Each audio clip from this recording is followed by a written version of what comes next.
We just got this SVX and it's a 92, and we've got about 7 of these in the yard. There's one there, there's one up there.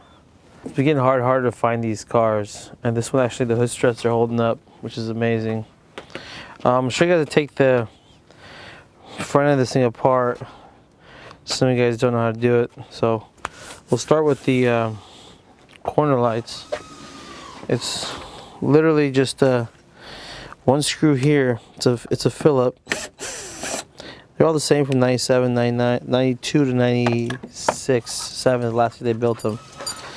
And these guys are my doggies. Hawkins, get out of the way. Get out of the way. So taking this screw out, this thing's gonna be a little. This is what holds it, and it's got a clip that bolts mounts to it. So maybe over the years of dirt and stuff, if you pry on it a little bit, it might help out, not to ruin the paint, but there you go. See how it slides out like this? Here, I'll show you guys.